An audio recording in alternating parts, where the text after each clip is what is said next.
Ini guys, ini biawak darat, bukan biawak udara atau laut. Hati-hati guys.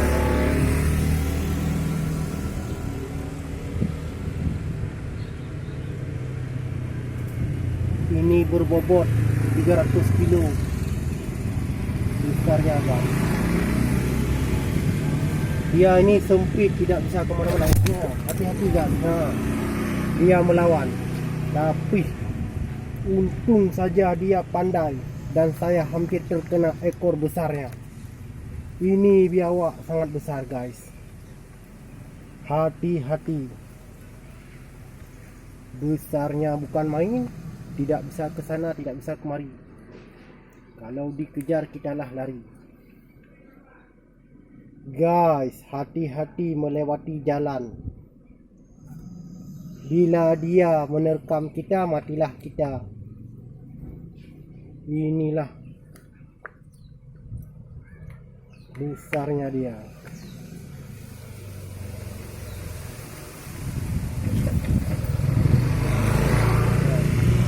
Tidak bisa kemana-mana dia. Mau lari tak bisa, cuma ada ekor. Hati-hati dia membesarkan ekornya. Dia sedang marah.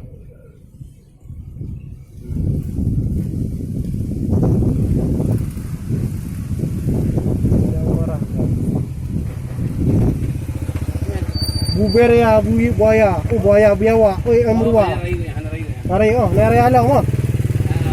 Oh, manyo haji plung le kana kamu ka. Badan haji kang nyo, kamu trai plung le. Ro tha tha ne mi bajo.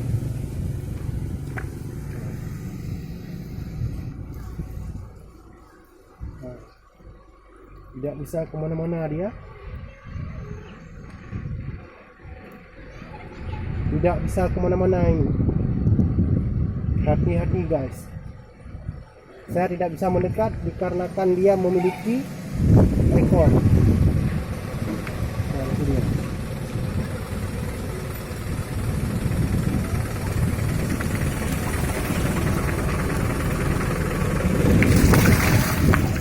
Nah, guys, lari dia. Bisa kemana? Bisa kemana-mana. Sana jauh dia besar nih. Nah, dia besar ini ya. Jauh. Dia besar ini dia. Makan anak-anak. Hati-hati. Lari anak-anak. Gak sanggup dia lari lagi ini dia. Jauh ya. Biawak sebesar buaya. Biawak sebesar buaya.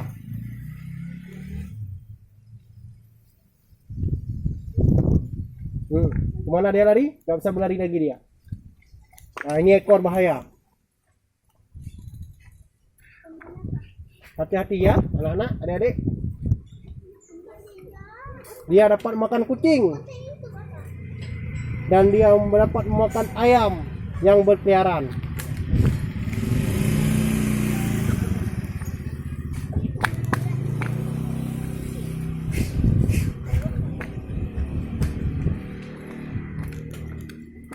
Nah, besarnya tidak muat. Diparuh kemari dia, supaya jangan dari ke sana.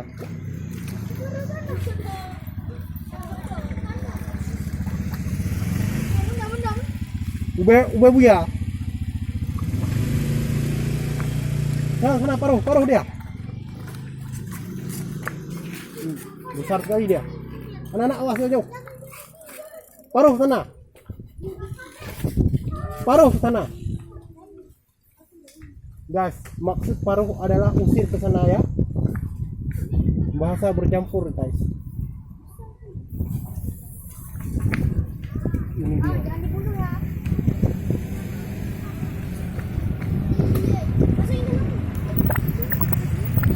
Ube buaya. Ambil kayu. Batu.